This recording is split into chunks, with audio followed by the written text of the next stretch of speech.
गांव की जिठानी। शांति अपने दो बेटों अर्नव और आरुष के साथ शांति से जीवन बिता रही थी, लेकिन शांति के पति सोहन से उसकी कभी कभार थोड़ी अनबन हो जाती थी। एक दिन शांति रोज की तरह सुबह का खाना बना रही थी, तभी दरवाजे की घंटी बजी। घंटी की आवाज सुनकर वो दरवाजे की ओर जाते हुए कहती है, अरे आती हूँ, कौन है, सब्र करो। शांति दरवाजा खोलती है तो देखती है कि उसके जेठ मोहनदास सामने खड़े होते हैं। वो सक पकाकर अपना घूंघट करती है और पैर छूकर कहती है, आइए आइए जेठ जी। कैसी हो शांति?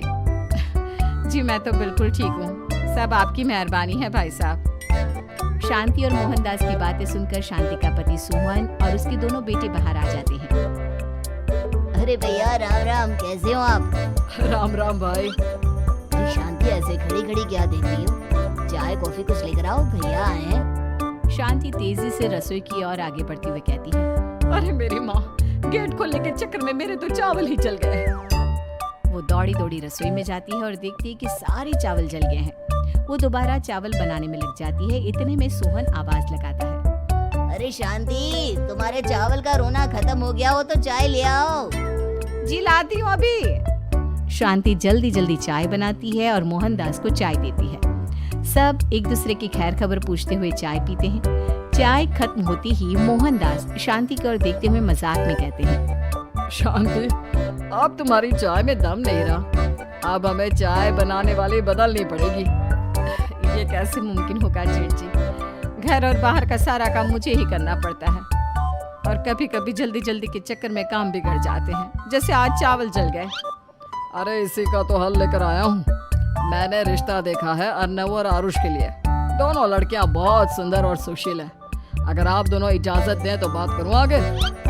सोहन और शांति रिश्ते की बात सुनकर कहते हैं, अब ठीक है, बात चलाइए ना भैया, पर पहले लड़की के बारे में कुछ बताइए तो सही। हाँ हाँ भाई साहब, लड़की कैसी है, परिवार कैसा है, कहाँ के रहने वाले हैं?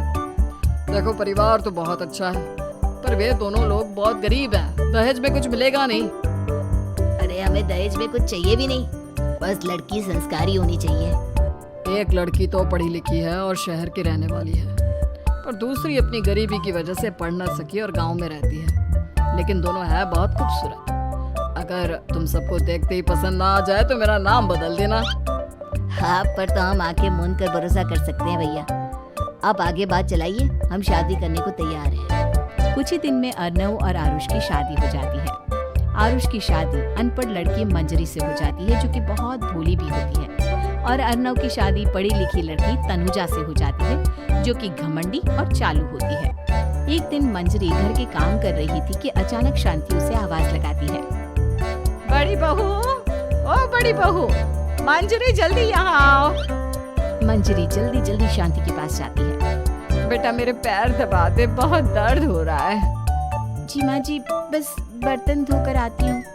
अरे बैठ यहाँ, मेरे पैर में बहुत तेज दर्द हो रहा है, बर्तन छोटी बहू धो लेगी। मंजरी शांति के पैर दबाने लगती है तो शांति तनुजा को आवाज लगाती है, छोटी बहू, ओ छोटी बहू। तनुजा थोड़ी देर से आराम से चलकर आती है। जी माँ जी, आपने बुलाया मुझे? आपको कोई काम था क्या? तू कुछ काम कर रही है या? शांति की बात काटते हुए तनुजा बोलती है, कुछ नहीं माँ, फोन पर अपने घर पर बात कर रही थी। अरे बाद में बात करियो अपने घर वालों से, पहले जाके बर्तन धो ले। तनुजा मुंह बनाते हुए अपनी जेठानी की ओर देखती है और मन ही मन कहती है, ये महारानी वहाँ बैठी है, ये नहीं कि बर्तन धो ले। मैंने इतनी पढ़ाई बर्तन धोने के लिए की थी क्या? तनुजा दांत पीसकर वहाँ से चली जाती है। अगले दिन सब दफ्तर चले जाते हैं, तभी डाकिया चिट्ठी लाता है। शांति चिट्ठी लेकर मंजरी से कहती है, बड़ी बहू, जरा छोटी बहू को बुलाना, एक चिट्ठी आई है। मेरी तो आंखें कमजोर है तो मुझसे पढ़ा नहीं जाएगा। मंजरी तनुजा के पास जाकर कहती है, तनुजा, तुम्हें माँ जी बुला रही हैं। मुझ पर हुक्म मत चलाओ, काम बताओ काम। अरे मैंने तुम पर कहाँ हुक्म चलाया, और हुक्म चला भी दूंगी तो क्या हुआ? तुम तो मेरी छोटी बहन की तरह हो ना। तुम जैसी अनपढ़, जाहिल और गांव की गवार मेरी बहन नहीं हो सकती। बेचारी मंजरी तनुजा की बात सुनकर अपना सा मुंह लेकर रह गई।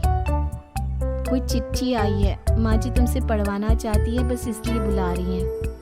मुंह टेढ़ा करके तनुजा मंजरी का मजाक बनाती हुई कहती है, अनपढ़ कहीं की। तनुजा का ऐसा बर्ताव देखकर बड़ी बहू बहुत दुखी होती है। तनुजा को अपनी पढ़ाई का घमंड इतना हो गया कि अब वो घर के कोई काम नहीं करती और अपनी जेठानी का मजाक बनाती रहती। तनुजा का ये बर्ताव अब उसकी सास को भी नजर आने लगा था। एक दिन शांति ने अपनी बड़ी बहू से कहा, मंजरी, तनुजा हर समय तुम्हारा मजाक उड़ाती है, तुम्हें गुस्सा नहीं आता क्या? आता तो है माँ जी, लेकिन मैं क्या करूं? जब भी उसे कुछ बोलती हूँ वो और भी जली कटी बातें मुझे सुनाकर चली जाती है। मैं उसे अपनी छोटी बहन की तरह प्यार करती हूँ, लेकिन उसके दिल में मेरे लिए कोई इज्जत नहीं। बहू, तूने वो कहावत सुनी है, जुल्म करने वाले से ज्यादा जुल्म सहने वाला अपराधी होता है। मंजरी अपनी सास का इशारा समझ जाती है। वो अपनी देवरानी को सबक सिखाने की ठान लेती है और एक दिन शांति अपनी दोनों बहुओं के साथ बैठी थी तो शांति अपनी बड़ी बहू से पूछती है, अरे बहू, शाम होने को है, कुछ सोचा है क्या बनेगा खाने में? माँ जी, मेरे तो सर में बहुत दर्द है आज। मेरी प्यारी देवरानी ही कुछ अंग्रेजी खाना बनाकर खिलाएगी।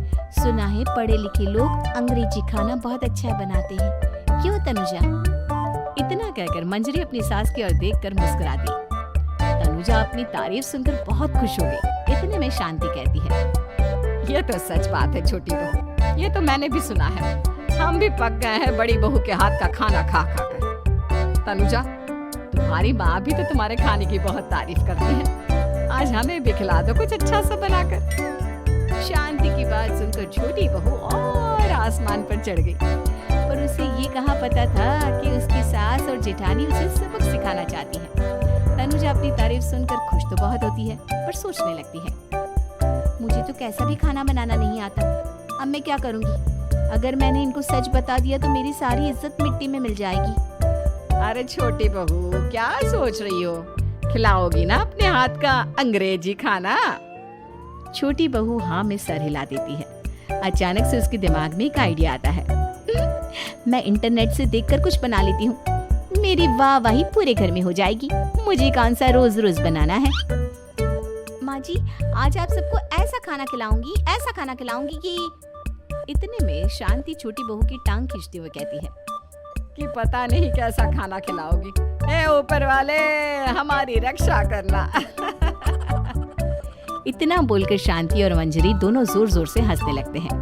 अब तनुजा रसोई घर में चली जाती है और खाने की तैयारी करने लगती है, पर उसे रसोई घर की चीजों के बारे में तो कुछ नहीं पता। जैसे तैसे सारी चीजें निकालती है और इंटरनेट पर देखकर खाना बनाती है।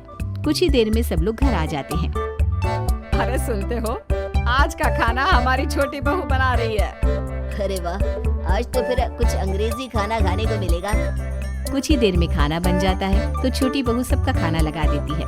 इतने में बड़ी बहू कहती है, क्या बात है देवरानी जी, आज तो बहुत अच्छी खुशबू आ रही है। ये बात तो सही कही बड़ी बहू तूने, खुशबू तो अच्छी है, ऐसी खुशबू तो मेरे खाने में भी नहीं आती। सब मिलकर छोटी बहू की बहुत तारीफ करते हैं और छोटी बहू साथ पे आसमान पर बैठ जाती है। अब सभी खाना खाते हैं।